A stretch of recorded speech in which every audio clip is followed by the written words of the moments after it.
Assalamualaikum warahmatullahi wabarakatuh. Perkenalkan, kami mahasiswa-mahasiswi Teknologi Pangan B, mata kuliah Kimia Pangan. Di sini kami akan mempresentasikan hasil diskusi kami tentang karbohidrat bagian polisakarida, yaitu selulosa, hemiselulosa, pektin, dan gel pektin. Kami dari kelompok 4 dengan beranggotakan 5 anggota. Yang pertama yaitu Balkis Ivana Mahsazada dengan NIM 19000330072. Yang kedua, Erwin Septiawan dengan NIM 19000330085. Yang ketiga yaitu Inayah Wahyuningrum dengan NIM 19000330087. Yang keempat yaitu Destiara Febrianti dengan NIM 19000330089.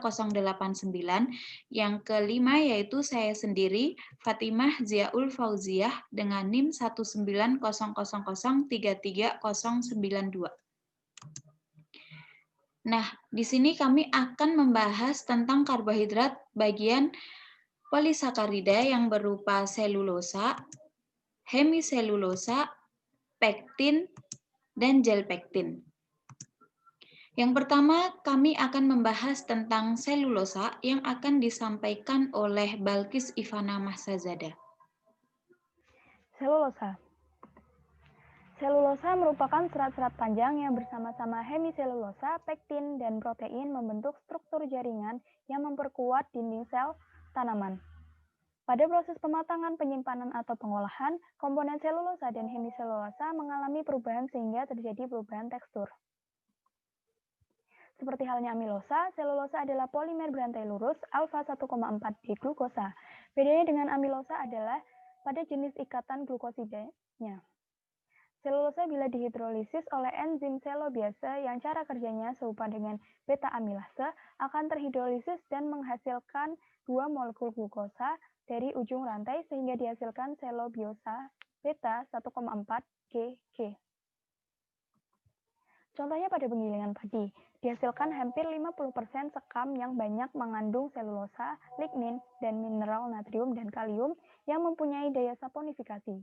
Selulosa dalam sekam padi dapat dipergunakan untuk makanan ternak. Tetapi kandungan ligninnya harus dihilangkan terlebih dahulu. Biasanya dengan menggunakan KOH.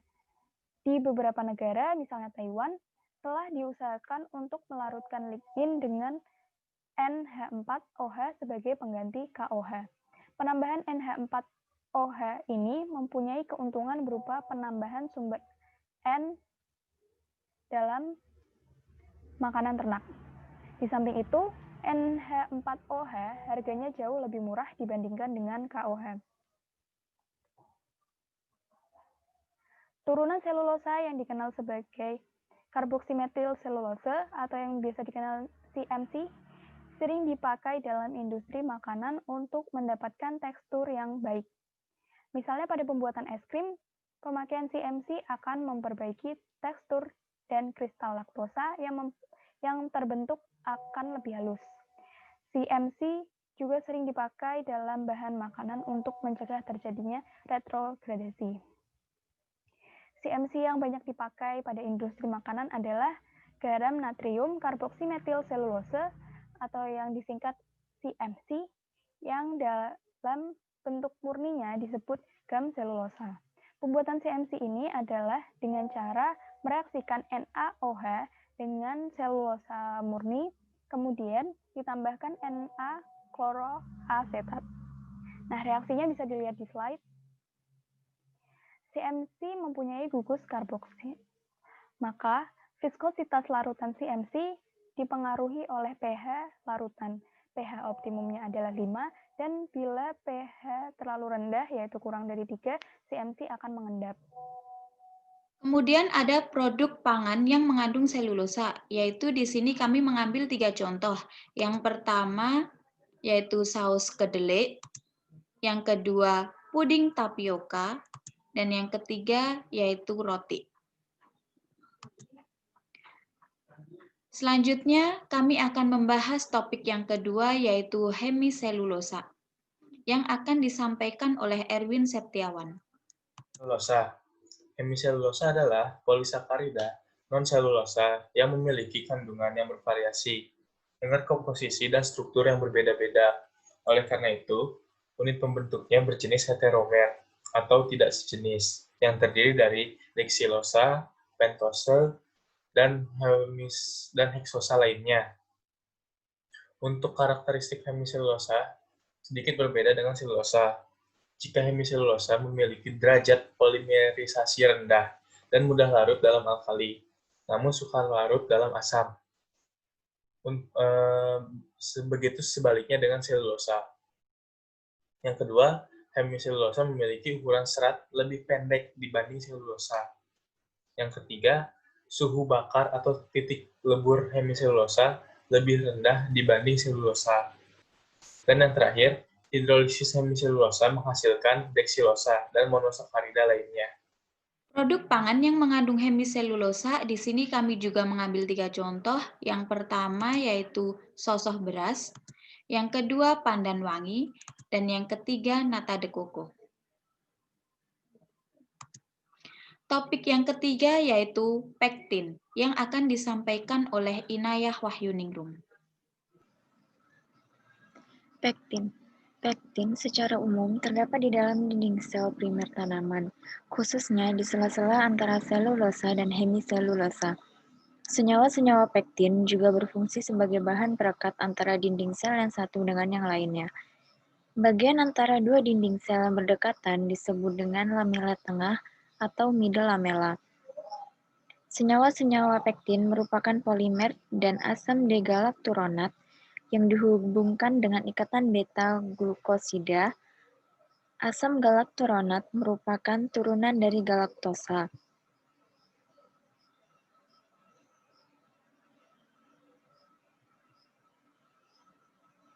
Pada umumnya, senyawa-senyawa pektin dapat diklasifikasikan menjadi 3 kelompok senyawa, yaitu asam pektat, asam pektinat atau pektin, dan protopektin.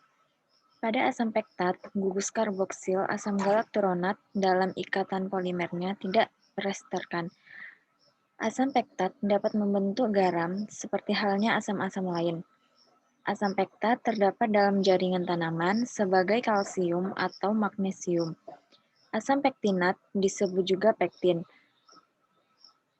Dalam molekulnya terdapat ester metil pada beberapa gugusan karboksil sepanjang rantai polimer dan galakturonat. Pektin mempunyai sifat terdispersi dalam air, dan seperti halnya asam pektat, pektin juga dapat membentuk garam yang disebut dengan garam pektinat. Protopektin merupakan istilah untuk senyawa-senyawa pektin yang tidak larut, yang banyak terdapat pada jaringan tanaman yang muda.